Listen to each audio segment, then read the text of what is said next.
기도합니다. 아멘. 아멘. 우리 주님을 사랑하시는 분만 아멘 하십시다.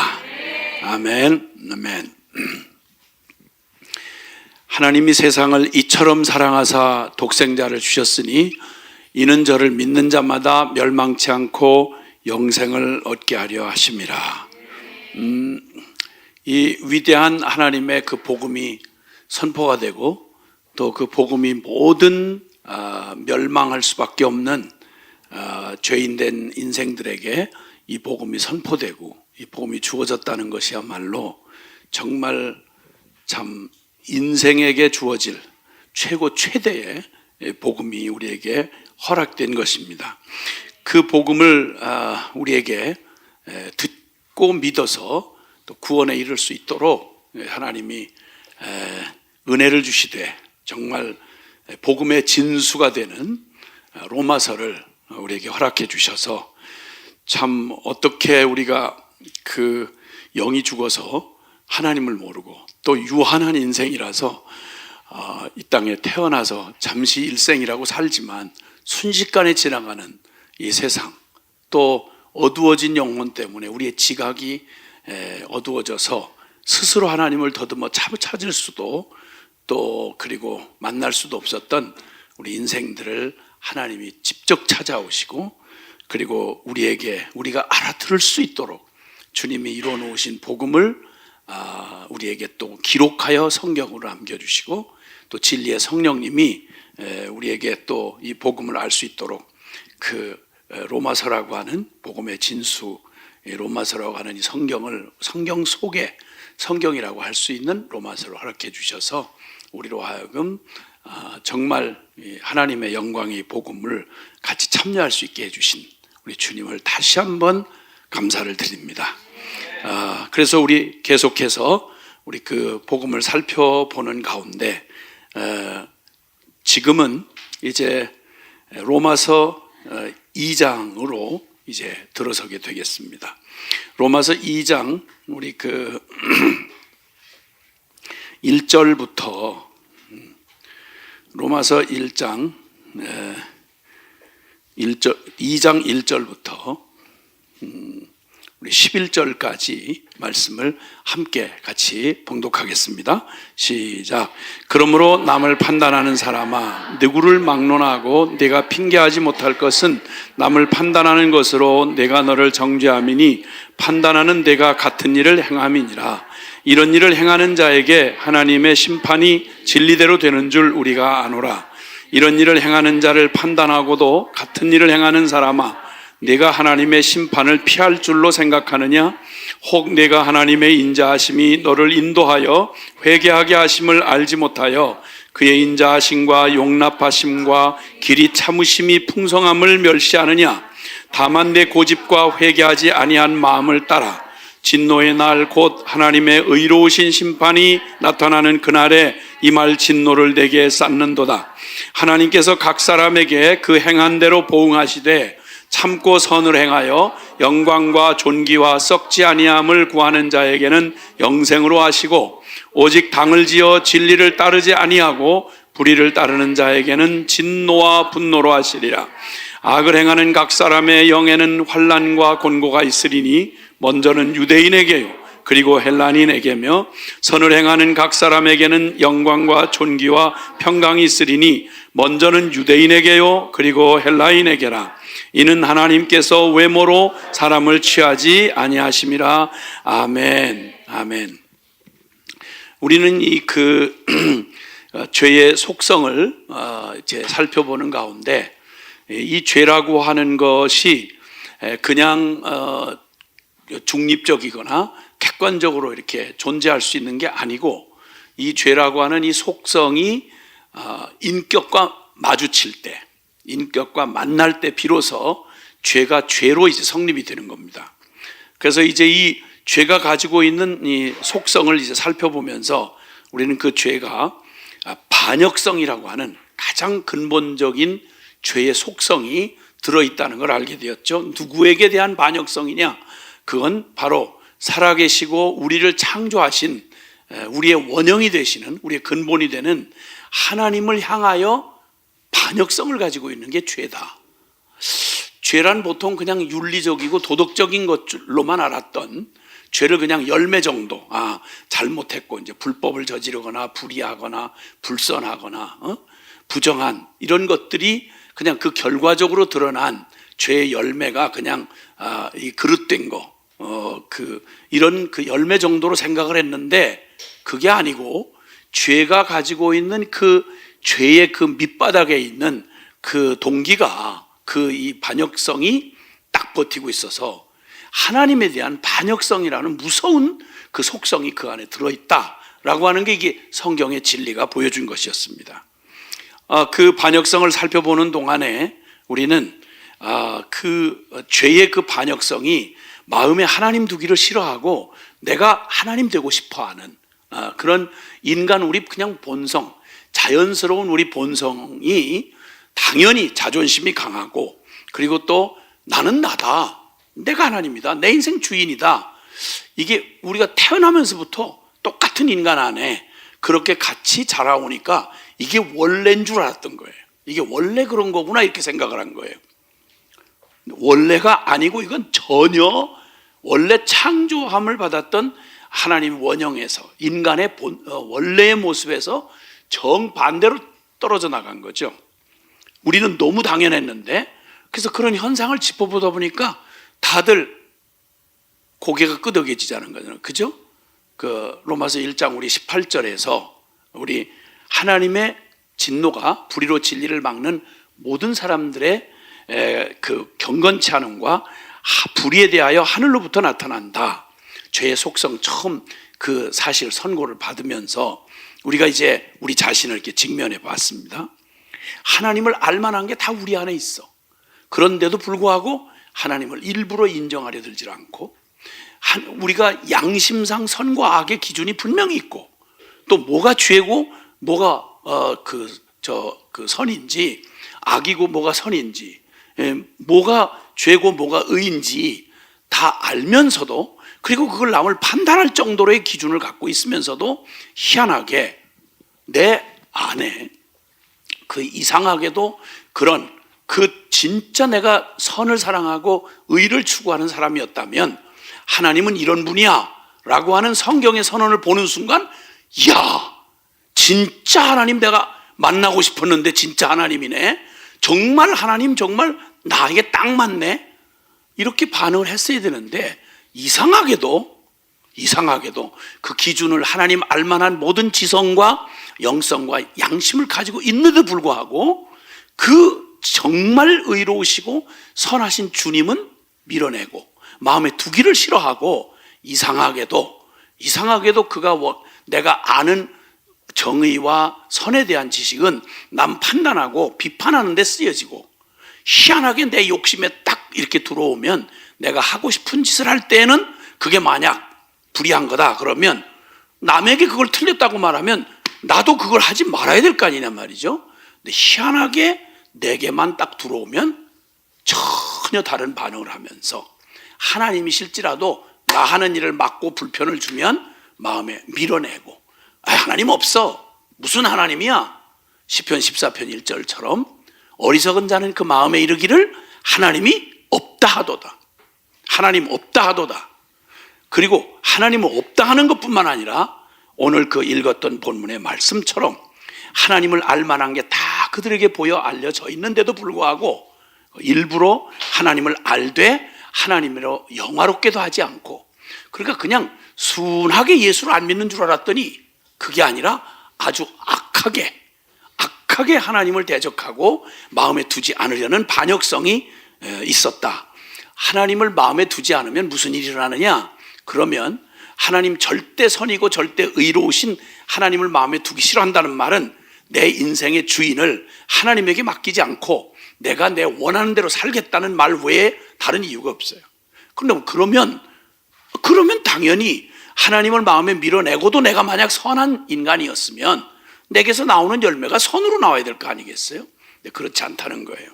그렇지 않고, 그래서 우리가 살펴본 이 죄의 반역성이 그 영적인 타락, 그리고 그 영적인 타락은 곧바로 우리의 태어나면서 가지고 태어났던 그런 그 정욕을 따라서 도덕적 타락으로 이어지고, 도덕적 타락은 사회 규범적인 타락이 돼서 법을 지키되 아주 기가 막히게 법을 아는 사람들이 법을 이용해서 크게 해먹잖아요.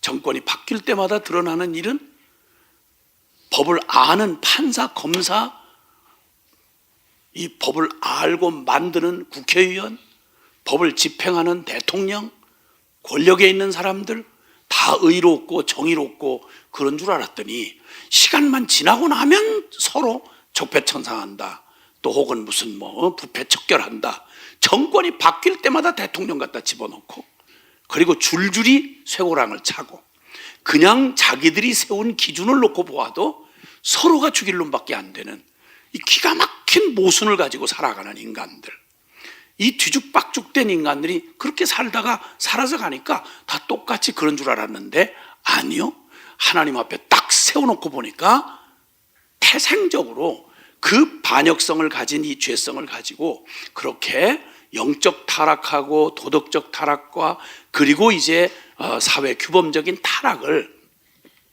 피할 수 없는 그 모습을, 죄의 모습을 보면서 여기서 멈추질 않고 이 반역성은 1장 28절에 보면 사람들이 그 마음에 하나님 두기를 싫어하기 때문에 이런 모순된 일이 계속 나온다는 거죠. 거기다 한 걸음 더 나가서 마지막 그 우리가 보았던 1장 32절에는 사람들이 이 같은 일을 행하는 자들은 이렇게 알면서도 선을 행하지 않고 알면서도 그 의를 행하지 않으면, 그럼 이 같은 일을 행하는 자는 그 사형에 해당한다고 하는 걸 뻔히 알면서도 그걸 하나님이 정해놓은 걸 양심으로도 알고 존재적으로 알면서도 자기들만 행하는 게 아니라 아예 그 일을 법제화하고 그걸 정당화해서 오히려 그걸 함께 무리를 지어가지고 때를 지어서 법만 만들면 되는 거예요. 왜? 하나님 밀어냈으니까. 하나님 없다는 거예요. 우리가 만들면 그게 정의야, 이런 식이죠. 한국이 지금 그 동성애법만 아니라 낙태법 이거 가지고도 미국도 계속 씨름을 했고요. 우리나라는 아직 낙태법이 통과되진 않았죠. 통과됐나요? 우리 원래 그 법상으로는 낙태하는 건 바로 그 분명히 죄입니다. 그래서 그걸 형법학자가 해석을 한 내용에 의하면 우리나라 형사법상 그 생명을, 엄마 뱃속에 있는 생명을 낙태를 하면 그건 분명히 살인에 해당하는 죄가 되는 거예요. 그런데 그걸 이제 법으로는 금지해 놨었죠. 계속 지금 그 법을 없애고 그 법을 좀 합법화해서 자기 하고 싶은 대로 산모의 자유를, 그 여성의 그 인권을 위하여 그래야 된다는 거예요. 여성의 인권이라고 미화 포장을 했지만 정욕 아니에요? 정욕. 사실. 그러면 태아의 인권은 어떻게 되는 거예요? 그건 태아라서 그렇다. 그럼 너 같은 인간은 몇 달째, 몇 주째 될 때부터 너는 너였냐 하고 물으면 우리는 언제부터죠? 뱃속 10달 있다가 나와가지고 요행이 성공해서 산 사람만, 살은 사람만 나예요? 아니잖아요. 생명은 착상될 때부터 생명 아니에요. 근데 그걸 양심상 지금까지 낙태법을 일부러 만들어서, 누가 뭐라고 한 것도 아니고 만들어가지고 그게 양심상 오르니까 법으로 만들었다가 이제 먹고 살만해지니까, 그리고 다들 같이 죄를 지니까 낙태를 할 수밖에 없고, 하고 나니까 양심에 찝찝하고, 그러니까 이렇게 하면 하나님을 인정하는 순간 거기에 사형에 해당한다고 하는 죄목을 분명히 알면서도, 왜? 다른 일은 그러거든요. 어린 아이들 만약에 누가 죽였다, 그럼 뭐 난리도 아니고 그냥 전 국민이 지가 정의로운 것처럼 떠들 거거든요. 근데 뱃속에 있는 어린이는 그것도 손대지 말아요. 그것도 똑같거든요. 양심상 다 알아요. 이 천벌을 맞을 짓이라는 걸 다 알아요. 그런데 법을 뜯어고쳐서 양심을 무마시키고 우리가 하나님 짓을 하는 거예요. 그러니까 우리가 정하면 그건 법인 거예요. 괜찮은 거예요. 이걸 다 알면서도 낙태법이 존재하고 있을 때에도 1년에 한국에서 뭐 100만인가 하는 아이들이 태아가 죽임을 당한대요. 낙태법이 있을 때도. 그럼 만약에 저 중국 천지에서, 저 인구가 15억이나 되는 중국 천지에서 한 아이만 낳는 게 합법이에요. 그럼 나머지 그 모든 아이들은 완전히 인간을 그냥 인격으로 보는 게 아니니까, 영혼으로 보는 게 아니니까, 그러니까 그 수없는 아이들이 죽어가는 그 기가 막힌 비극을 저지르면서 빤빤스럽게 하늘 아래서 괜찮다 이거예요. 근데 법이 있을 때는 양심에 자꾸 걸려. 그렇게 싫은 거예요. 그래서 이걸 합법화 시켜버려야 되는 거예요, 낙태를. 근데 놀라웠게도 사람들의 이 정의감이라는 게 얼마나 모순이냐면, 이 데모 잘하는 사람도 있어요. 데모 아주 그냥 전문가들. 아주 뭐 사회 정의, 뭐 평등, 뭐 인권 이러고 계속 뭐 이것저것 그냥 때마다 뭐 들고 나와가지고 막 생난리를 치고 그냥 이렇게 데모 잘하는 친구도 있어요. 너무 정의롭죠. 고마운 얘기예요. 근데 임금 인상 10%, 15%, 20% 임금을 조금 더 올려라. 이걸 막 정의로 막 부르짖고 그냥 다 때려 죽여야 된다. 뭐 이렇게 펄펄 뛰는 정의의 사도들이 입을 공평하게 입을 딱 틀어막고 있는 게 있어요. 절대 데모 안 하는. 임금 조금, 사주가 조금 더 챙겨 먹고 노동자들한테 임금을 덜 준다. 저건 인간도 아니다. 흡혈귀다. 저 부르조아들 때려 죽여야 된다. 이런 정의로운 인간들이 입을 딱 닫고 있는 거예요. 딱 닫고 있는 정도가 아니라 낙태 합법화해라. 동성애 나 우리 인권 우리 하고 싶은 대로 내버려 둬라. 무슨 짓을 하든지 못것짓 살든지 네가 왜 간섭이냐. 우리 자꾸 기분 나쁘다. 이렇게 정의와 인권을 부르짖는 인간들이 입을 딱 닫고 있는 게 있어요. 그게 바로 낙태에 관한 거예요. 그러면 인권을 얘기하려면 생명조차를 그냥 멸살시키는, 낙태를 어떻게 시키는지 낙태하는 현장에 있던 의료인들이 낙태 반대 운동을 하시는 분들이 있어요. 도저히 변명을 하다가 직업상 돈 잘 벌고 그렇게 하다가 인간으로는 할 일이 아니더라는 거예요. 죽을 것 같은 양심의 가책을 받고 나중에 회개하고 돌이켜서 낙태 반대 협회하는 사람. 이 사람들이 산부인과 의사라든지 아니면 무슨 간호사라든지 의료계에 종사하는 사람들이 대다수를 이루고 있어요.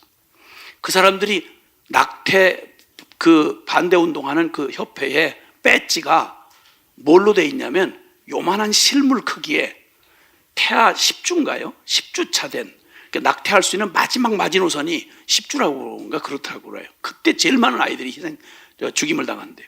그러니까 요렇게 요만한 크기의 실물 크기인데 아기들의 발이에요, 발. 낙태당하는 아이들의 발. 완벽해요. 완벽해요. 5발가락에 정확하게 나와 있고요. 아주 똑같고 완벽한 거예요.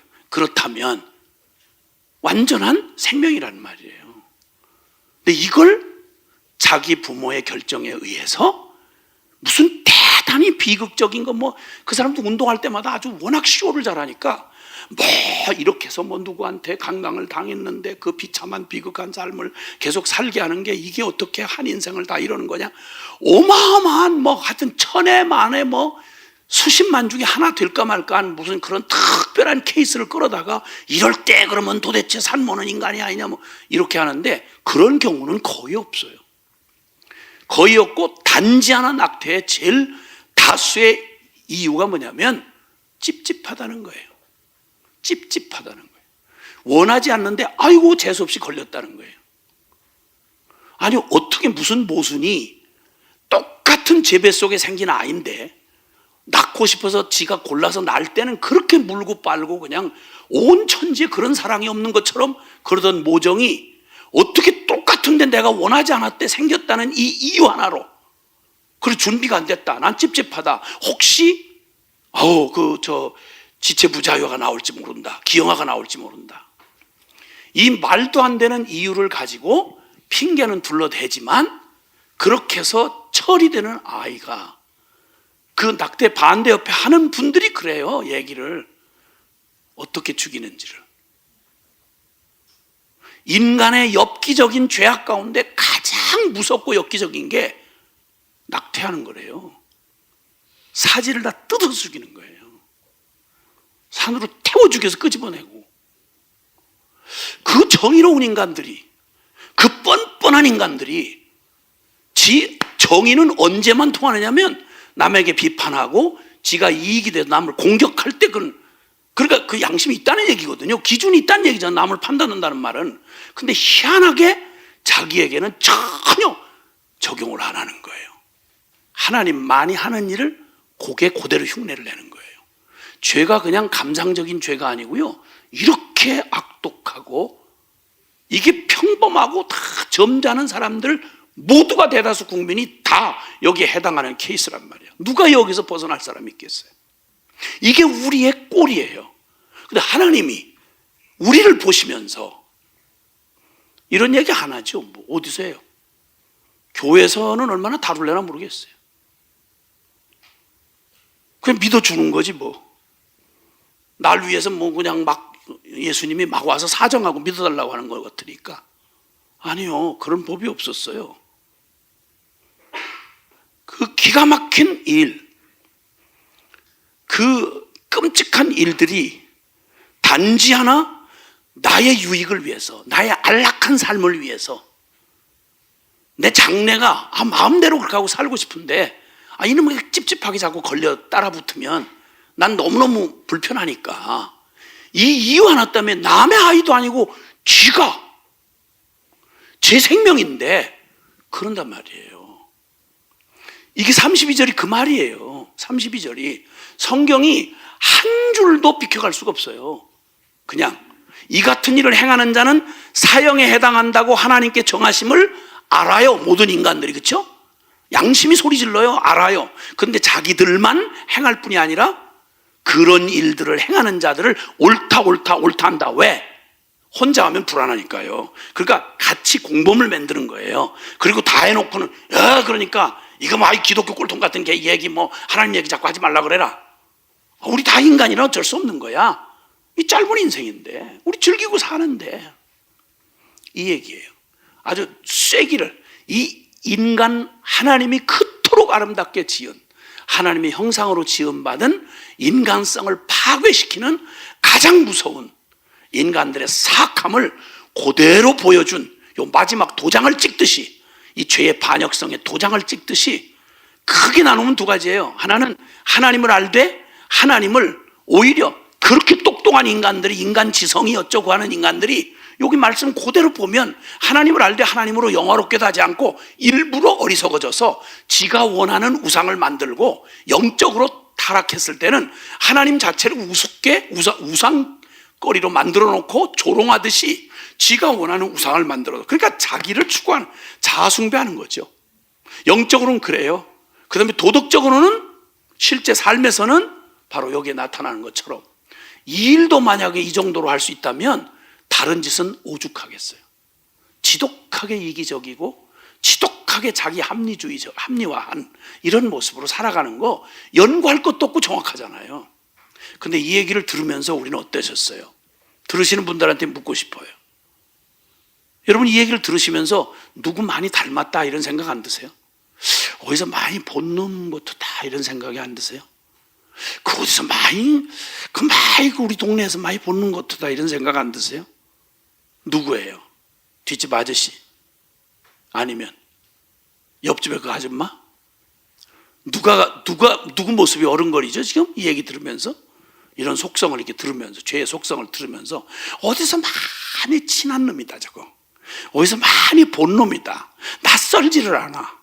뭐 외국인 같은 건 그건 말도 안 되고 한국인이면서 우리 이웃 동네에 강원도에 같이 살면서 바로 앞집 뒷집에서 사는 놈 같기도 하고. 근데 그 사람들보다 누구 모습이 어른거려 보이나요? 대답하진 마세요. 밤에도 같이 자고 아침에도 어른 보이고 점심때는 더욱 더 잘 보이고 저녁에도 보이고 뭐 그런 것 같지 않으세요? 우리 그러면 우리가 바로 그 전 시간에 우리가 내가 누구인지를 묻다가 우리의 마음, 인간의 됨되면은 결국 마음에 달려 있는 거다 해서 우리의 마음을 살펴보다가 벌컥 발견된 게 있었어요. 나 자아, 이 병든 자아, 그렇죠? 이 지독한 병든 자아 말이죠. 나. 하나님도 밀어내고 내가 하나님처럼 살고 싶었던 바로 그놈 말이에요. 그래서 이 마음 안에 깊이 내 마음을, 왜냐면 뭐든 믿는 것도 내 마음에서 일어나는 일이고, 내 삶의 모든 행동이 다 내 마음 안에서 일어나는 일이니까 마음을 살피다가 우리는 지독하게 이상하고 모순 덩어리인 태어나면서부터 오직 자아 사랑, 자아 만족, 자아 추구를 하며 태생적으로 오직 나 하는 이런 존재로 태어나서 부패한 생명을 가지고 태어나서 플러스 주소 듣고 알면서 어떻게 내가 사람들의 인정받고 좋은 평판 얻고 내가 어떻게 하면 내가 사랑받고 내가 어떻게 하면 오직 나 이런 일에 그냥 주소 듣고 보고 그냥 광고 보고 사람들 하는 거 보고 사람들의 가르침 받으면서 우리가 익숙하게 길들여진 잘못된 믿음, 요렇게 해야 네가 인정받고 네가 이렇게 해야 똑똑한 놈이고 네가 이렇게 행복하고 네 마음에 원하는 걸 해야 네가 쾌락을 느끼고 이렇게 해서 잔뜩 우리가 자라가면서 육신을 입고 자라가면서 잘못 세워진 세속적 가치들, 부패한 생명, 하나님 떠나서 아담의 저주를 받고 태어나면서부터 하나님 마음에 두기를 싫어하는 부패한 생명을 가지고 태어나서 그 자아 추구하는 생명을 가지고 태어나서 플러스 잘못된 믿음, 이렇게 해서 살아가면서 굳어져 온 나라고 하는 실체, 그게 바로 병든 자아인 나였구나 하는 사실을 보면서 우리의 마음의 세계를 살펴보았더랬어요. 그렇죠? 아주 오리무중이었던 내 마음 나도 몰라 이렇게 유행가 가사로 오리발 내밀던 그걸 딱 잡아가지고 뭘 몰라 이렇게 해가지고 진리 앞에 딱 갖다 세워놓고 우와 내가 이런 인간이구나 하고 나를 발견했어. 그런데 이제 그 나를 발견해 놔놓고 이제 주님이 얘기를 딱 하시는데 결론은 로마서 1장 1절에서 17절까지는 사실 복음의 전체 내용을 딱 요약해서 결론처럼 개요를 딱 적어놓은 게 17절까지예요. 그 결론이 뭐냐면 하나님의 복음에는 하나님의 의가 나타나서 믿음으로 믿음에 이르게 하나니 기록된 바 오직 의인은 믿음으로 말미암아 살리라. 즉 다시 말하면 이 말은 부드럽게 들리지만 뒤집어 놓고 말하면 넌 도대체 안 될 인간이야. 너에게서는 어떤 선도 나올 수 없어. 너는 절대 의로울 수가 없어. 그래서 네 행위로는 내가 착한 일하고 내가 유대인으로 율법을 지키고 신학을 배우고 막 노력을 하면 그 공로로 쌓아서 네가 하늘나라 갈 수 있다는 말은 전혀 불가능해. 그 오직 믿음으로만. 은혜라는 단어가 확 떠오르는 거예요. 너로서는 안 돼. 오직 그분에게 달렸어. 하나님이 너를 살리려고 하는 거저 값없이 주는 걸 은혜라고 그러죠. 죄송하지만 한번 따라합시다. 은혜란 받을 자격이 전혀 없는 자에게 거저 베풀어 주시는 하나님의 일방적 선물이다. 아멘. 기독교의 복음 안에 가장 많이 나오는 말, 그게 은혜예요. 여기 그레이스 센터잖아요. 은혜 센터라는 거예요. 은혜 센터. 여기가 뭐라고요? 은혜 센터라고요. 여기 은혜 없이는 한순간도 살아갈 수 없는 사람들, 아주 흉악한 죄인들, 소망이 하나도 없는 죄인들만 와글와글 모여가지고 아주 거의 뻔뻔할 만큼 그냥 오직 하나님의 은혜 때문에 먹고 사는 이런 사람들이라는 곳이에요. 은혜 위에 은혜, 은혜에서 시작해서 은혜로 참 생명 얻고 그 은혜에 의해서 살아가는 그런 사람들 말이죠. 기독교의 복음을 가장 빛나게 하는 그게 바로 은혜라고 하는 바로 이 개념이에요. 나 같은 죄인 살리신 주 은혜 놀라와 잃었던 생명 찾았고 광명을 얻었네. 바랄 수 없는 중에 바라는 것, 그게 은혜예요. 복음에는 이런 은혜, 이 은혜의 이 복음이 될 수밖에 없다. 왜? 너에게서는 어느 하나도 선을 기대할 수가 없다. 너에게서 나오는 건 모든 건 악일 뿐이다.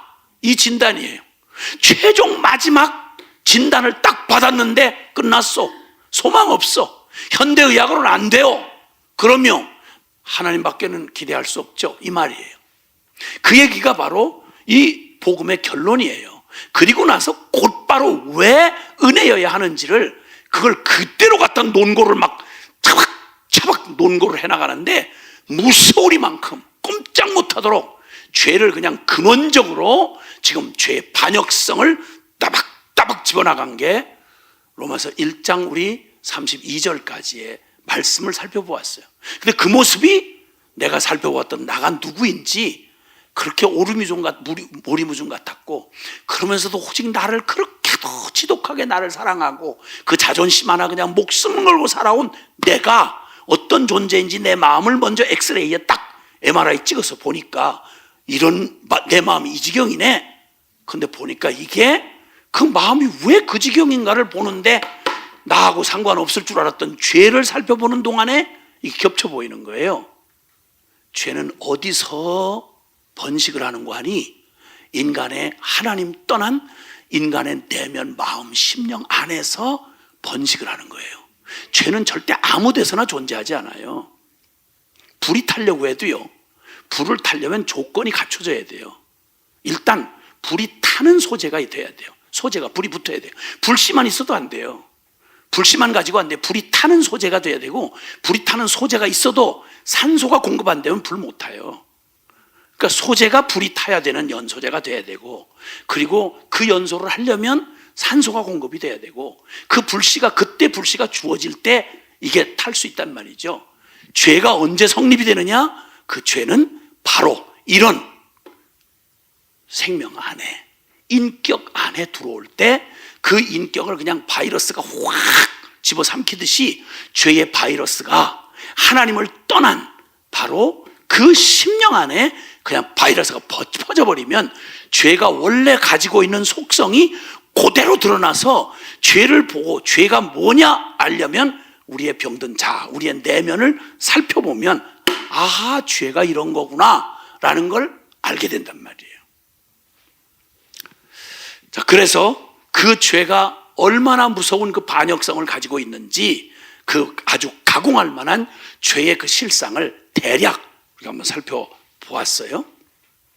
마음에 하나님 두기를 싫어하고 하나님 대신 자아숭배하는 짓을 하면서 우상숭배를 하는 본성적으로 짐승이 못하는 종교적인 종교심을 가지고 있는 인간이 하는 짓이 뭐냐면 나름대로 다 우상숭배를 해요. 근데 종교의 모습을 띌 때는 나무에다 빌고 돌에다 빌고 이렇게 하는데 요즘 현대판 우상은 사람들이 이 우상숭배라는 게 다른 게 아니고 원래 우리의 가장 존재 깊은 곳에서 마음과 뜻과 정성과 목숨을 다해서 누군가를 사모하고 사랑하고 섬기도록 주신 거예요. 이게 원래 그런 성향을 종교심이다, 영혼을 사모하는 마음이다, 이런 이 기능이 우리 안에 있는 거예요. 근데 이 기능이 원래 하나님에게만 드려졌어야 될 이 기능이, 이게 그만 죄가 오염이 되면서부터 이놈의 에너지는 그대로 있는데 이 에너지가 하나님을 향해야 될 게 무섭게도 나를 향하는 에고이즘, 이기주의, 이 병든 자축을 에너지로 돌아서 버린 거예요. 그냥 이게 돌아서 버린 거예요. 그게 이제 탐욕이라고 말하고 그걸 우리의 욕심이라고 말하죠. 그래서 탐심은 곧 우상숭배니라. 그러니까 그런 의미에서 본다면 모양은 종교심의 모양은 안 같지만 심지어는 예배당 안에 앉아 있으면서도 우리는 어쩌면 우상숭배를 하고 있는지도 모르죠.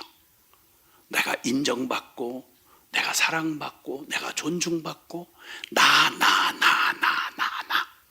그래서 제일 현대인들의 이런 내면적인 우상 중에 제일 강력한 우상이 무슨 우상인가 하니 인정의 우상이에요.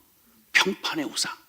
사람들로부터 내가 인정받고, 이 인정받으려고 얼마나 피말리게 사람들 살아가는지 아시잖아요.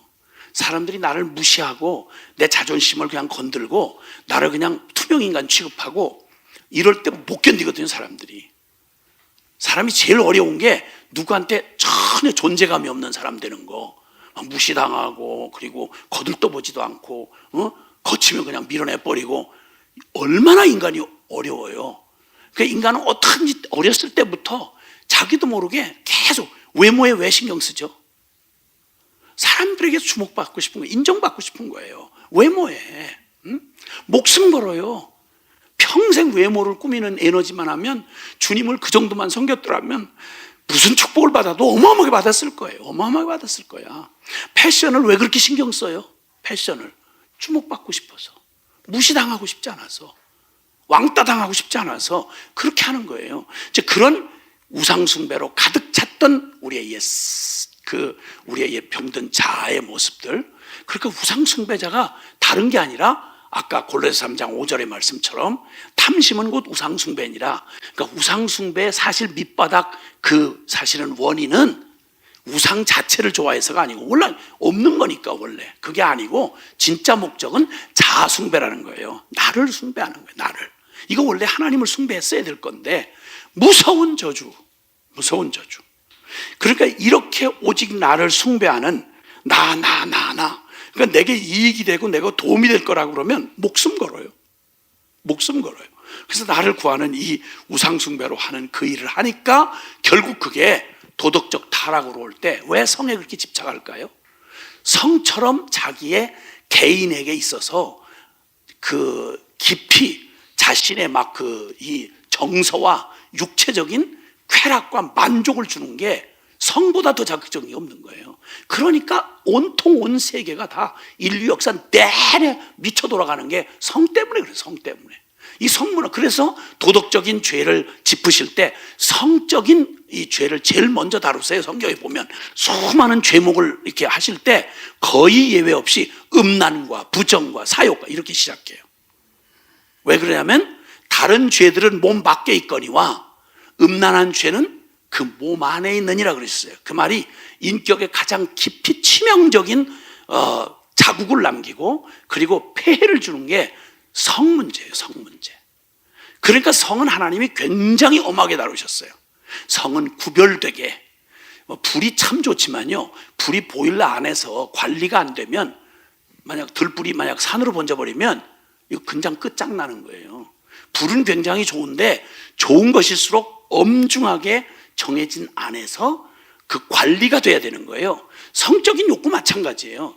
이게 가정이란 틀 안에서 하나님의 거룩하게 구별해 놓으신 그 책임과 서로 존중하고 사랑하는 이 전제 없이 이걸 성을 육체의 쾌락의 도구로 쓰기 시작할 때, 쾌락이란 건 다른 거 없어요. 자극을 요구하는 거거든요. 무슨 놈의 쾌락이에요? 술이 무슨 맛입니까? 술 맛이 아니에요. 자극이에요. 자극. 근데 항상 자극은 이전과 똑같은 농도면 못 느껴요. 그래서 항상 자극은 더 센 자극을 요구하게 돼 있어요. 모든 게 그래요. 쾌락도 마찬가지예요. 그러니까 이렇게 되기 시작하니까 중독에 빠지는 거예요. 그래서 중독에 빠져서 헤어나올 수가 없게 만드는 거예요. 그 뭐든지 다 마찬가지예요. 술만 그런 게 아니고요. 모든 중독이라고 말하는 게 다 그래요. 그렇게 가다가 타락의 끝으로 가다가 자기 파멸까지 가는 거죠. 이 기가 막힌 상황으로 가는 거예요. 자, 이렇게 해서 악소리 못하도록, 내가 나라고 생각했던 나의 병든 자아와 내 마음의 이 세계와 이 죄에 대한 반역성을 살펴보다 보니까 너무 닮았구나, 내가. 그러니까 나 따로 죄 따로 이렇게 설명할 수가 없고, 그 죄가 곧바로 내 마음이고 내가 바로 그 죄구나 하는 걸 인정하지 않을 수가 없어요. 그래서 이 선고를 딱 받고 날 때 벌써 마음에 느낌이 이상한 거죠. 그래서 대부분은 여기까지 듣다가 도망가서 안 와요. 제가 몇십 년을 내가 집회를 다녀봤는데 그렇게 열심히 믿는다는 사람들이 은혜가 됐어요. 너무 깊어요. 어떻게 그런 진리를 이러고 막 그러다가 요 시간쯤 넘어가려면 벌써 사망의 냄새가 솔솔 나니까 기가 막히게 그 집회 시간 이후에는 안 나와요. 기가 막히게 제일 열심히 있다는 사람들이 눈치가. 근데 뻥하니 아무것도 못 알아듣는 사람은 무슨 얘기가 어디로 흘러갈지도 눈치를 못 채고 그냥 나와가지고 이렇게 하고 헐렁하니 웃고 따라오다가 뒤집어져요 마지막에. 근데 그냥 남보다 특히 잘 믿는다는 사람들이 기가 막히게 반질반질 요쯤 오면 냄새가 나거든요. 벌써 핑계할 수 없이. 그러면 안 들으면 되니까. 너 못 들었어요. 나 바빠요. 그러니까 안 들어요. 그러니까 안 변하는 거예요. 계속 끄슬리고 끄슬린 채로 집사가 되고 끄슬린 채로 권사가 되고 끄슬린 채로 장로가 되고 끄슬린 채로 선교사님이 되면 안 되겠죠. 큰일 나죠. 언제 이 진리를 넘어서 야 느낌이 벌써 예사롭지 않구나, 여기 부딪혀야 내가 결판이 나겠구나, 이렇게 해서 죽으면 죽으리라 하고 복음 앞에 그렇게 서 보신 적이 언제 있으세요? 이 얘기를 듣고 계시는 모든 분들 언제 계세요? 그게 대강 이 지점에서 그냥 슬쩍 그쯤 알면 됐어요 이렇게 하고 그냥 대강 그렇게 하고 살고 계시지 않나요? 죄송한데 이거 만약 그렇게 넘어가면 은혜란 말 아무 의미가 없어져요. 십자가의 복음이란 말 전혀 의미 없어져요. 죄송한데 그냥 기독교 이름 가지고 베레벨 호사스런 이런 것처럼 만들 수 있지만 아니요, 한 번도 그 초점에서 빗나간 적이 없어요. 그러니까 매냥 이런 말 저런 말 쓸데없는 주제를 가지고 이 초점을 비켜가는, 그러니까 이상하고 괴이한 종교로서 기독교가 되는 경우가 너무 많은 거죠. 너무 많은 거죠. 근데 이 중에 이 얘기가 자연스럽게 나오다가 지금 어느덧 얘기를 하는 동안에 2장으로 넘어와 버렸잖아요. 그러니까 이 방에서 이쪽 방으로 익 하고 이렇게 들어간 거예요. 그러면 이 2장이 뭐가 기다리는지 아세요? 2장, 로마서 2장이 뭐가 기다리는지 아세요? 제목을 한번 보세요. 로마서 2장 그 두 번째 복음의 진수 밑에 유대인, 모태신앙, 백서. 뭐가 이상하죠? 왜냐하면 저 사람들은 적어도 나는 아닐 거야. 아유, 저 사람들 진짜 무서운 죄의 얘기 안 해. 맞아요. 그것들은 하나님도 모르고 성경도 모르고 그런 사람들은 원래 그래요. 이렇게 이제 아주 팔짱 딱 끼고 편안하게 듣던 사람들 무리가, 쉽게 말하면 관람객석에 있었던 사람들이 유대인이에요. 유대인들은 자기들은 선민이거든요. 그러니까 선민이니까 이 성경을 가지고 쉽게 말하면 지가 판사인 줄 알아. 유대인들은 우리는 율법 다 알고 뭐 성경 다 암송하고 세계 노벨상 받은 사람 중에 절반이 다 유대인이고 뭐 이런 얘기하죠. So what? 무슨 상관이야? 그 무슨 상관이냐고. 그건 무슨 의미야? 그게 하나님 앞에 네가 내놓을 훈장이야? 아니요. 그리고 분명히 1장 마지막까지 얘기하는 그 얘기를 들으면서 저 인간 같지도 않은 저 이방인들, 유대인은 이방인을 개처럼 취급하거든요. 자기들은 특별한 선민이라고 말하고, 이 얘기에 관해서만큼은 대단한 기득권을 가지고 있는 거예요. 근데 유대인의 입장에서 보면 이방인이었던 우리들이 이방의 유대인 아닌 모든 사람들을 이방인이라고 그러거든요. 근데 이방인 출신의 기독교인들 중에 저처럼 중간에 갑자기 끼어들어온 이런 편입생 말고, 태어나면서부터 태어나고 보니까 모태신앙, 그러니까 준유대인이죠. 그러니까 혈통적으로 기독교인 3대, 4대, 5대 이렇게 해서 아주 명문 기독교 가문에 태어났다고 생각하는 사람, 그러면 딱 들으면서 모든 얘기, 지금까지 들었던 끔찍한 얘기는 그 끔찍한 교회도 모르고 성경도 모르고 그냥 되는 대로 살아가는 안 못해 저것들, 이방인들, 저것들 얘기야. 아유 정말 어떻게 인간이 또 그럴 수가 있어? 이럴 때 2장을 열자마자 곧바로 들이닥치는 말이 있어요. 2장 1절에 보면 거기에 그러므로 남을 판단하는 사람아, 가만히 있어. 나 지금 판단하고 있었는데 오늘 나보고 이제 이렇게 되는 거죠. 그 다음에 2장 17절에 보면 유대인이라고 불리는 네가 율법을 의지하며 하나님을 자랑하며, 이렇게 하는 말이 두 대상이 그대로 나와요. 하나로 보면 유대인이에요. 그런데 조금 나눈다면 남을 판단하는 사람아, 인류의 무슨 뭐 스승이라고 말하는 뭐 도 닦고 이렇게 한마디씩 나와서 하는 사람들이 있어요. TV에 나와서. 그 모든 사람을 합쳐서 너 인류의 스승이니 뭐니 하는 너 이놈! 하고 화살이 그냥 팍 돌아가는 거예요. 너 남을 판단하는 사람아, 남의 인생을 옳으니 그르니 하면서 네가 꼭 하나님인 양, 네가 무슨 남을 판단할 만한 여유가 있는 자인 양, 뭘 굉장히 도를 터서 엄청 굉장한 지식을 아는 것처럼 말하는 너 이놈! 이 말이에요. 한국 조계종 불교의 가장 큰 스승이라고 말하는 사람 중에 하나가 성철이라는 종정이 있습니다.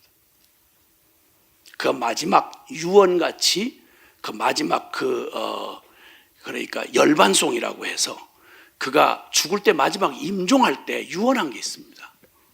뭐라고 했는지 아세요? 내가 지금까지 수많은 남녀 무리들에게 거짓을 가르쳐서 그들을 혼돈하게 했으니 내 죄악이 수미산보다 크고 내 죄악이 수미산 보다 크고 그리고 나를 위해서 저 지옥불이 기다리고 있구나. 탄식을 하면서 마지막 유언을 했어요. 내가 지금까지 뭐가 도를 가르친다고 가르친 내용이 이제와 돌이켜 생각하니 내가 수많은 남녀 무리를 잘못 가르쳐 미치게 했구나. 굉장히 양심적인 얘기를 한 거예요. 그걸 또 사람들은 너무 심한 말씀 깨달았다 그러는데 아니요. 너 남을 판단한 사람아, 이 말 한마디에 들어가는 거예요. 너 남을 가르치고 남에게 인생이 어떠니 저떠니 하고 한마디 하는 거, 너 이놈! 이 말이에요. 그 중에 보통 세상에 무슨 성자다 세상에 이런 사람들은 사실은 유대인에게 비하면 수준에도 못 껴요. 왜냐하면 그 사람들은 그냥 자기 혼자 도를 닦은 거예요. 기준도 없이. 그런데 가장 완전한 최고 수준의 하나님의 말씀 율법을 가지고 평생 이 율법을 가지고 이 정확한 진리의 기준을 가지고 하나님이 내리는 하나님 수준의 그 기준에 맞게 살으려고 애를 썼다고 하는 사람들이 유대인이에요. 유대인 중에 유대인이에요. 그러니까 너 유대인아, 또 남을 판단하는 사람아, 저 속에 들어가는 게 오늘날로 말하면 모태신앙아 이 말이에요. 모태신앙아. 에이, 나는 그렇게까지는 안 그랬어요. 난 저렇게 막 욕하고 막 사람들처럼 막 음란하고 막 그런 거 안 했어요. 나는 그런 얘기 할 줄도 몰라요. 나는 욕만 하고도 난 가슴이 막 떨려요. 이렇게 말하는 너 이렇게 얘기하는 거예요. 그러면서 뭐라고 말하는 거예요? 모순을 지적해요. 그들의 모순을. 자, 남을 판단하는 내가 너를 정죄함이니, 네가 너를 정죄하는 꼴이니. 왜냐? 네가 남을 판단하는 그 일을 너도 행하면서 네가 남을 정죄를 해 이 말입니다. 그렇죠? 앞서서 계속 말한 것처럼 남이 다 보여요. 그리고 주님도 얘기하셨어요. 마태복음 7장에 너 남을 판단하지 말아라.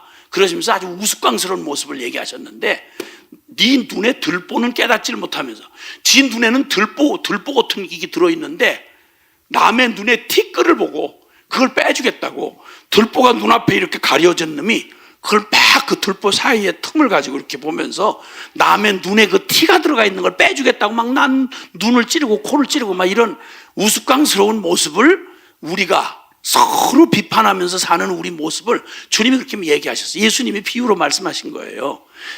그러니까 왜 우리는 이걸 이렇게 하면서 크게 모순을 못 느낄까요? 남을 그렇게 판단하고 예리하게 정죄했으면 자기도 똑같이 적용해야 될 거 아니야. 근데 그게 나한테는 적용이 안 되는 거예요. 왜 이런 일이 이렇게 자연스럽죠? 이건 마땅한 일이 아닌데. 그러니까 객관적으로 이렇게 보면 둘이서 막 갈등이 있다고 막 일러바치고 막 얘기하는 사람을 양쪽에서 따로 이렇게 듣고 보면요, 제 3자의 입장에서 보면 그놈이에요. 매년 갈등이 일어나서 이래서 전 세계에 제가 그냥 그래도 남을 가르친다는 선교사님들 섬기러 다녔잖아요. 그 이쪽에서 이 얘기를 듣고 저쪽에 저 얘기 들으면 두 양반이 서로 저 사람은 있어서는 안 될 사람이야. 다 억울하대. 막 눈물을 뚝뚝 흘려가면서 막 진심이래. 하나님이 다 아는데 난 진짜 억울하다는 거예요. 그럼 반대편은 그렇게 해코지한 뭐가 있어야 될 거 아니야? 자기도 똑같이 하나님이 알고 다 알지만 난 너무 억울하다 이거야. 막 눈물을 뚝뚝 흘려가면서. 다 진심이야. 둘 다 진심이야. 근데 진심으로 서로 죽일 놈이야. 이상하잖아요.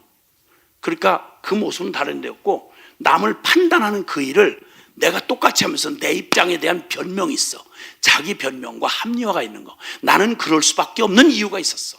정당성이 있는 거야. 근데 다른 사람은 그 말을 혹시 해도, 자기도 그런 정당성 때문에 이렇게 했다 해도 그건 아닌 거야. 너는 그렇게 하면 안 된다는 거야. 나는 이렇게 해도 되지만 이 모순을 지금 얘기하고 있는 거예요. 자, 그런데 그러면서 그게 바로 자기의 의라고 생각하는 그거를 넌 오해하고 왜곡한 거예요. 이 생각이 왜 그렇게 강한지 아세요? 유대인들 모태신앙들이 강한 이유, 오해하고 왜곡하는 게 뭐냐면, 유대인들은 자기 혈통을 믿어요. 선민이라고 하는 게, 선민의식이 너무 강해요. 우리는 하나님 앞에 선택받았다는 거예요. 그렇기 때문에 자기들은 어떻게 해도 똑같은 일에도 차원이 다르다는 거예요. 이방인들이 똑같이 저 사람들은 하나님 모르는 사람이 그냥 도둑질한 거하고 내가 도둑질한 거하고는 차원이 다른 거예요. 어떻게 싸잡아서 얘기하냐 이거야. 이 얘기예요. 그게 얼마나 강하냐면 저 선민의식이 어마어마하게 강해요. 그러니까 자신들은 따로 괄호 바깥에다 놓고 따로 생각을 하는 거예요. 다른 사람들은 다 일반화시켜서 정죄하고, 그 다음에 또 하나는 그들이 갖고 있는 율법이에요. 율법은 너무나 완벽해요. 율법은 하나님의 의로운 기준이니까. 근데 율법을 내가 안다고 해서, 율법을 동의한다고 해서 내가 율법의 사람이 된 건 아니잖아요. 근데 뭘로 만족하냐면 나 다 안다, 신학적으로 다 안다 이거야. 다 그 뭐 정확하게 분별이 된다는 거예요. 그 분별되고 내가 그 말을 하는 걸 가지고 내가 된 것처럼 착각한다는 거예요. 그거하고 별개예요. 알고 만약에 일을 저지르면 모르고 죄진 사람보다 죄값이 더 무거워요. 알고 지은 거니까요. 알고 지은 거니까. 그래서 그들이 오해하고 있는 2장 전체의 얘기는 그냥 설명이 필요 없어요. 그 얘기를 쭉 하는 거예요. 자, 1장에서 얘기한 반역성이 나는 그런 죄는 없어. 난 적어도 그렇게 살진 않아. 이렇게 생각하는, 가로 밖에 있다고 생각하는 확신에 넘치는 저 남을 판단하는 사람, 유대인이라고 하는 사람, 그들이 왜 이런 뻔뻔스러운 이런 반응을 보이느냐. 그 자극을 안 받아요. 얘기를 하면 분명히 양심이 밝으면 말이죠. 남이 이렇게 막 판단받고 비판받을 때 움찔해야 될 거 아니야. 맞아, 나도 저런 꼴이 똑같은 게 있는데 이래야 되는데 나는 구원받았어. 나는 하나님의 일하는 사람이야. 이렇게 얘기되는 거예요. 그런 그들에게 그들이 믿고 있는 저 유대인, 할례라고 하는 게, 그들은 육체로 할례를 받았거든요. 그리고 그들은 육체로 율법을 지켜요. 그 다음에 혈통으로 유대인이에요. 그러니까 혈통, 육정, 사람의 뜻, 이것으로 나는 하나님 앞에 이미 자격 따놨다, 이런 착각을 하고 있는 거예요. 근데 사실 그들에게 주어진 이런 선민의 표식, 할례라든지 그들이 가지고 있는 가이드, 율법, 이거는 그냥 가지고 있다, 내가 알고 있다, 이걸로 내가 그런 존재가 됐다, 이 말은 아니라는 거예요. 그러니까 여기 설명을 하죠. 로마서 2장에 가보시면 이들의 왜곡되고 잘못된 이런 모순이 왜 나오느냐? 헛된 의뢰를 하고 있는 거예요. 그럼 여기 자 2장, 로마서 2장 우리 28절 29절 한번 보시죠. 시작. 무릇 표면적 유대인이 아니요 표면적 육신의 할례가 아니니라. 오직 이면적 유대인이며 할례는 마음에 할지니 영에 있고 율법 종문에 있지 아니한 것이라. 그 칭찬이 사람에게서가 아니요 다만 하나님에게서니라. 유대인이라고 그냥 유대인이 아니라는 거예요. 그냥 유대인 집안에 태어났으니 유대인이구나 아니라는 거예요. 그리고 할례를 받았어. 회당에 가서, 성전에 가서 할례를 받았어. 그럼 육체의 표식을 남긴 할례가 아니라는 거예요. 그 의미가 있는 거예요. 그 의미, 진짜 의미. 그 뭐냐? 육신의 할례가 아니고 오직 이면적, 그 심령이 정말 하나님 앞에 부름받아서 하나님의 법대로 하나님의 생명으로 살아가는 자여야 진짜 유대인이고, 할례를 육체에다 한 할례 말고 가서 물 찍어 바르는 세례 받은 게 아니고 그게 아니고 그 심령의 할례를 받아서 그 할례를 받은 게 심령의 할례가 할례다, 이렇게 말씀하고 있는 거예요. 아멘. 이거 원래 신명기에서 구약시대에 이미, 여기 신약에서 얘기하는 게 아니고요, 구약시대의 배경을 가지고 있는 유대인들이 껍데기만 딱 찬 거예요. 모양만 딱 갖춘 거야. 쉽게 말하면 오늘날 교회 그냥 형식적으로 그냥 주일날 예배 나와서 나 예배 드렸어요, 나 헌금했어요, 나 세례 받았어요, 이렇게 말을 하는데, 세례의 진짜 의미가 뭐예요? 예수님 십자가의 죽으심을 내 심령 전부로 받아들이고 예수 죽음을 내 죽음으로 받아들이고 나 예수와 함께 죽고 이제 내 안에 내가 아니라 예수님이 사십니다, 이걸 믿는 그 심령에 실제로 그 믿어진 바가 그게 세례로 표현되는 거지. 의식으로. 의식이 나를 그렇게 바꿀 수 없단 말이에요. 이걸 거꾸로 뒤집은 거예요. 완전히 오해하고 왜곡된 거죠. 자, 그러면 구약에서 이미 이런 얘기를 헷갈리게 하셨냐? 아니요. 율법 주실 때 구약에서부터 이 얘기를 하셨어요. 전에가 까먹은 거죠. 아니, 버린 거지. 자, 신명기 우리 그 10장 12절 16절 한번 보실까요? 신명기 10장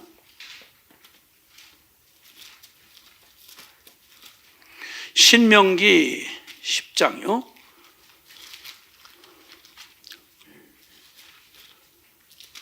찾으셨으면은 신명기 10장 우리 찾으셨으면은 우리 12절부터죠. 12절부터 16절까지. 자, 시작. 여호와께서 내게 요구하신 것이 무엇이냐?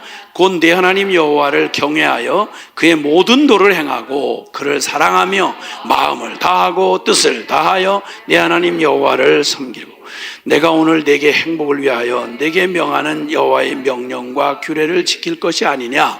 하늘과 모든 하늘의 하늘과 땅과 본래 내 하나님 여호와께 속한 것이로되, 여호와께서 오직 네 조상들을 기뻐하시고 그들을 사랑하사 그들의 후손인 너희를 만민 중에서 택하셨음이 오늘과 같으니라. 그러므로 마음의 할례를 행하고 다시는 목을 곧게 하지 말라. 아멘. 아멘. 아멘. 이스라엘을 선택하신 이유가 뭐냐면 형식으로 모양으로 한 게 아니고 너희가 마음과 뜻을 다하고 그래서 하나님을 경외하며 그분을 사랑하는 것, 그것이고, 그리고 할례를 행하는 것도 마음의 할례를 행하라는 거지, 그 마음의 할례를 행하는 그 믿음의 표식을 몸에 하는 거지, 마음에는 전혀 상관없이 형식만 할례를 받았다고 네가 할례 받은 자고 네가 유대인이란 말이냐? 아닌 거예요. 자, 그 오해가, 그래서 유대 그 구약 성경부터 말씀했고, 원래 아브라함을 부르셔서 주님이 믿음의 조상을 삼으셨을 때 육신의 그 혈통을 이어받아 우리는 아브라함 자손이다, 이렇게 헛된 선민의식을 갖고 있는 이스라엘 백성들에게 성경이 계속 깨우치는 건, 네가 아무리 피를 받고 육신으로 아브라함의 저 혈통을 받았다고 말하는데 하나님이 아브라함을 부르신 건 절대 그 혈통을 부른 게 아니고요, 혈통을 부르신 게 아니라 하나님의 약속을 믿는 그 믿음을 주님께서 보시고 그 믿음의 조상이 되라고 부르신 거예요. 그 아브라함의 부르심의 부르심이 창세기 12장 1절 3절 나와 있는데 다른 게 아니고, 너는 본토 친척 아비의 집을 떠나 내가 지시할 땅으로 가라. 즉 하나님 없던 삶에서 이제 정상인 하나님, 살아계신 하나님을 믿고 따르는 그 믿음의 길로 가라. 그러면 내가 너로 큰 민족을 이루고 그리고 그 너를 복의 근원이 되게 할 것이고 너로 말미암아서 모든 민족이 복을 받게 할 것이다. 그 말 행간 속에 숨어 있는 게 바로 뭐냐면, 너는 이제 네 힘과 네 자격으로 네가 주인되어 살아왔던 바로 과거의 그 행실을 이제 저 죽음으로 넘기고 오직 하나님에 의해서 살아가는, 하나님만을 마음 중심으로 믿고 그 하나님이 인도하시는 대로 살아가는, 그러니까 하나님을 오직 믿는 믿음으로 그렇게 살아가라 이 말이에요. 그리고 그 말씀이 해석이 된 말씀이 갈라디아서 3장 8절 9절인데요. 거기는 한번 보시죠. 갈라디아서 3장 8절 9절입니다.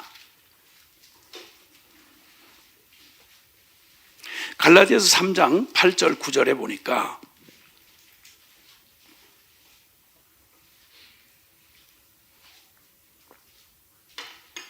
자, 시작. 또 하나님이 이방을 믿음으로 말미암아 의로 정하실 것을 성경이 미리 알고 먼저 아브라함에게 복음을 전하되 모든 이방인이 너로 말미암아 복을 받으리라 하였느니라.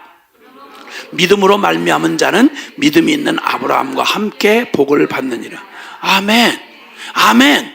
그럼 선민이려면, 아브라함의 자손이려면, 보통 자손이라고 할 때는 제일 소중한 게, 우리 그냥 혈통으로 말할 때는 아버지를 꼭 빼다 닮은 게 아들이잖아요. 자손이잖아요. 근데 지금 아브라함은 그런 후손을 남기라고 선택한 게 아니라 하나님 없이 살던 인생들이 하나님의 은혜의 복음을 받아서 하나님의 구원의 백성이 되게 하는 믿음의 후손을 삼으라는 거예요. 그러니까 아브라함을 닮으려면 뭘 닮아야 되는 거 아니? 아브라함의 믿음을 닮아야 된다 이거예요. 근데 아브라함의 믿음이 뭐였냐? 8절에 보니까 이방을 믿음으로 말미암아 의로 정하실 것을 미리 알고. 이게 복음의 핵심이잖아요. 우리 인간으로는 안 된다. 하나님이 예비하신 우리 불가능한 우리를 살리시는 하나님의 이 은혜의 복음을 오직 믿는 자만 구원을 얻고 하나님의 모든 복을 누리게 된다 이 말이에요. 이 핵심적인 복음의 진리를 믿는 믿음을 아브라함에게 먼저 주셨고, 아브라함은 그 믿어서 의롭다함을 받은 사람이고, 아브라함과 똑같이 그의 후손이 되려면 육신만 이어받아서가 아니라 그의 믿음을 받아 본받아서 따르는 모든 사람을 믿음의 후손이고 아브라함 믿음의 조상이 된 거예요. 그래서 모든 지금 그 기독교다, 유대교다, 이슬람교다 하는 그들 모두가 다 조상으로 삼 사람이 아브라함이에요.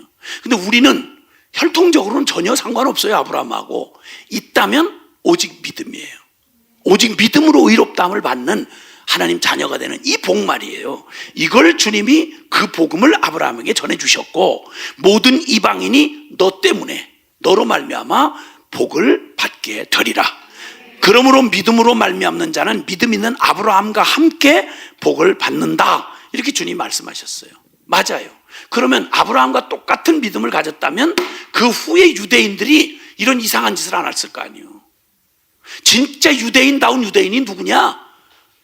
아브라함 혈통으로 몇 번 지파에 몇 대 손이고, 이게 아니고 아브라함과 똑같은 믿음을 가진 사람, 그래서 하나님 아니고는 한 걸음 살 수 없는 사람, 하나님의 은혜를 입어서 믿음으로 의롭다함을 받는구나, 이 진리를 믿어서 거듭난 진짜 마음의 할례를 받은 사람, 진짜 세례를 받고 정말 믿음으로 거듭난 사람, 그 사람이 아브라함과 함께 주님 앞에서 살아가고 그 거듭난 그 생명이 열매를 맺게 된다 이 말이에요. 그래서 믿음으로 의롭다함을 받는다는 건 은혜의 복음, 오직 믿음, 바로 그 얘기를 말하는 거고요. 혈통이나 율법이나 의식이나 이런 걸 자랑하지 말고, 나무는 열매를 모아 한다고 거듭난 생명을 가진 사람은 그 사는 삶을 보면 안단 말이에요. 사과나무가 사과를 맺듯이, 배나무가 배를 맺듯이 죄의 심령을 그대로 거듭나지 않은 채 내가 주인이 돼서 살아가는 옛 병든 자아로 살아가는 사람은 자존심이 잔뜩 일으켜가지고 죄의 열매 맺고 살겠죠. 그런데 그 내가 하나님의 은혜의 복음 앞에서 그 예수님, 하나님의 구원의 은혜를 힘입어서 나 죽고 예수가 살면 그 삶에서 늘 보이는 게 믿음이 보이겠죠.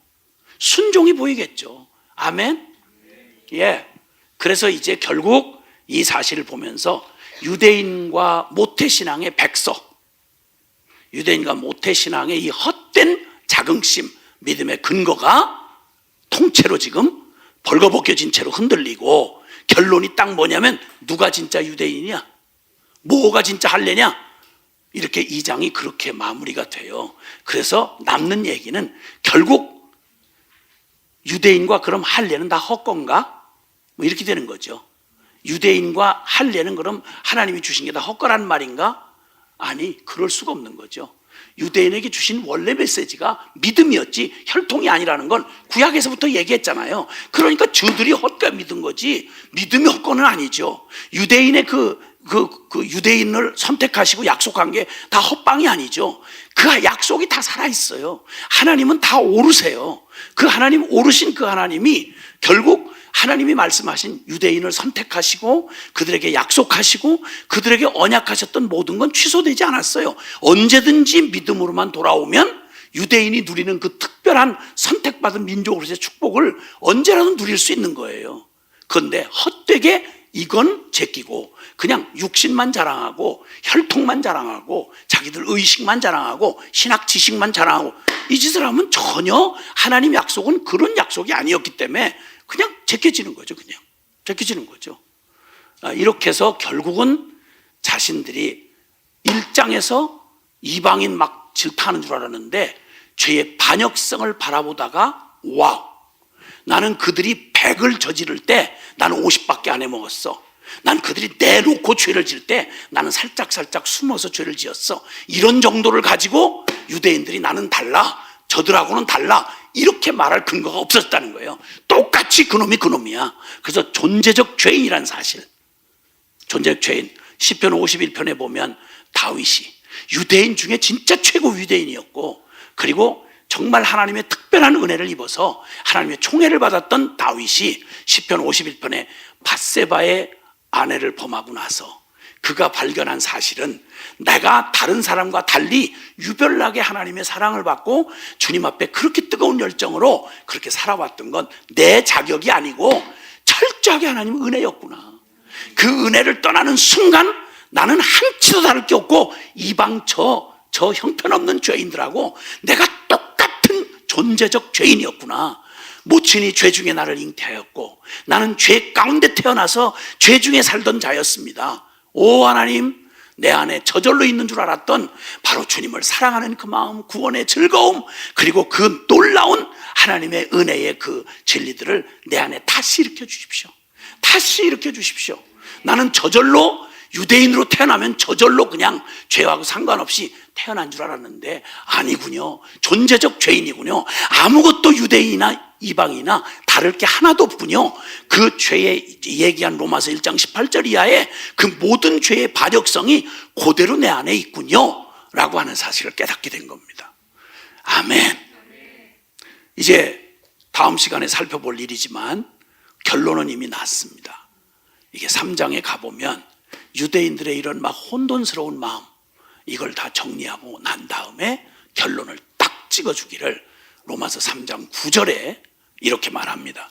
로마서 3장 9절에 요 절만 보고 마치도록 하겠습니다. 로마서 3장 9절에 이렇게 말합니다. 로마서 3장 9절부터 12절까지 시작. 그러면 어떠하냐? 우리는 나으냐? 결코 아니라 유대인이나 헬라인이나 다 죄 아래 있다고 우리가 이미 선언하였느니라. 기록된 바 의인은 없나니 하나도 없으며 깨닫는 자도 없고 하나님을 찾는 자도 없고 다 치우쳐 함께 무익하게 되고 선을 행하는 자는 없나니 하나도 없도다. 아멘. 아멘. 아멘. 예. 하나도 없다. 유대인이나 이방인이나 하나님의 기준에서 놓고 보면 그놈이 그놈이다 이거예요. 그리고 문제는 가장 비극적인 건 존재적으로 우리가 죄인이라는 거예요. 의인 없나니 하나도 없다. 이 기가 막힐 진리 앞에 딱 서고 나면 그 다음에 남보다 조금 의롭게 살았고 남보다 덜 죄를 지었다는 걸로 하나님 앞에 내가 내 스스로 자기 의를 높였던 게 얼마나 끔찍하고 두려운 일인지를 보여주는 겁니다. 이 코로나 사태를 통해서, 우한 폐렴 사태를 통해서 우리는 보게 돼요. 죄의 속성. 첫 번째 우리는 1장에서 반역성을 보았습니다. 그리고 지금 다룬 내용에서 우리는 확장성을 보고 있습니다. 지금 이 전 세계를 이렇게 공포로 몰아넣은 코로나 바이러스는 치사율이 지금으로까지 보면 그렇게 높지 않다 그래요. 우리가 경험한 사스나 에볼라보다 훨씬 치사율이, 쉽게 말하면 치사율은 낮아요. 근데 진짜 무서운 게 뭐냐면 확장성, 전염성이에요. 전염성. 죄가 가지고 있는 무서운 전염성. 그러니까 죄가 얼마나 드러났냐 이게 아니라 죄가 있냐 없냐인데 내가 바로 죄요? 죄고 나다. 근데 유대인도 모태신앙도 예외 없이 죄를 가지고 있다.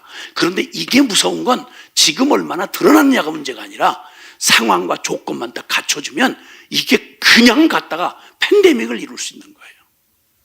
죄가 가지고 있는 속성 중에 무서운 속성이 바로 확장성입니다. 그래서 이 죄가 있으면 자라가면서 내 인격 전체를, 지정의 전체를 죄가 사로잡고, 그리고 이 내 인격을 사로잡은 죄는 절대 가만히 안 있어요. 전염성이 얼마나 강한지 요놈의 죄가 우리 가족을 더럽혀요. 그리고 또 모든 내 이웃을 더럽히고 사회를, 온 인류를. 그래서 아담 한 사람으로 죄가 들어왔는데 그 죄가 모든 인류에게 이르러서 지금 말씀처럼 의인 없나니 하나도 없게 된 거예요. 이게 바로 성경에서 우리가 보여주는 죄의 무서운 두 번째 속성, 확장성인 것입니다. 잠깐 기도하겠습니다.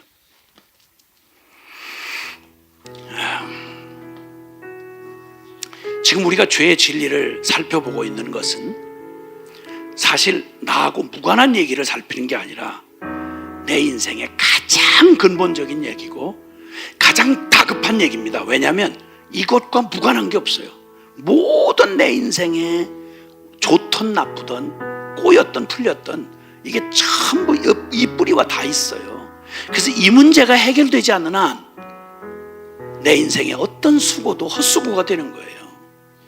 하나님, 당장 내가 이걸 직면하는 게 쉽진 않지만 성령님, 정말 기왕에 이 무서운 죄의 바이러스에서, 이 저주에서 나를 자유케 하시고 온전케 하시는 거라면 주님 더욱 분명하게 MRI 찍듯이 그냥 철저하게 내 영혼을 비춰주셔서, 그리고 이것에서 속지 아니하고 하나님 앞에서 정말 깨끗하고 온전한 주님이 예비하신 그 복을 누릴 수 있도록, 주님, 내가 두려워하거나 망설이거나 피하려고 하는 나를 그냥 두지 마시고 주님 앞에 나를 인도해 주옵소서. 정직하게 주님 앞에 나 자신을 대면하게 해 주옵소서. 우리 함께 기도합시다. 사랑하시는 아버지 하나님, 감사합니다. 주님 고맙습니다. 아버지 하나님, 나를 사랑하셔서 멸망치 않고 영생을 얻게 하려 하시려고 이 복음, 은혜의 복음을 준비하시고 나를 당신의 복음 앞으로 인도하셔서 그 영광의 진리를 내게 계시해 주시는 우리 주님을 찬양합니다. 주님, 주님, 피해가지 않고 정직하게 주님 앞에 설 수 있는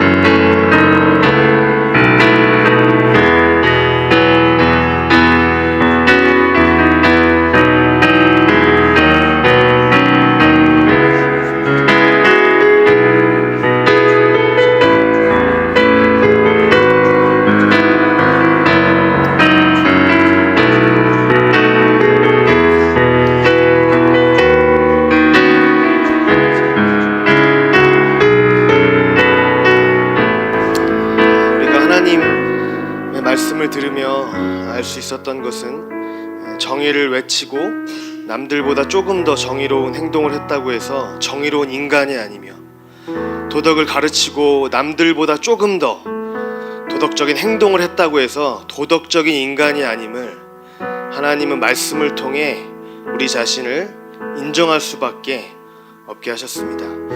우리 시간 좀 기도할 때, 주여, 제가 율법을 지킨다고 내가 네가 지키지 못하는 거 내가 지켰어 이렇게 자랑했으나 하나님의 정의와 공의 앞에 서면 율법을 범함으로 하나님을 욕되게 하고 모독했던 제가 죄인입니다. 존재적으로 죄인입니다. 주여, 다른 누군가가 아니라 저에게 복음이 필요합니다. 죄인과 함께 죽어주신 십자가의 그리스도가 필요합니다. 시간 기도합시다.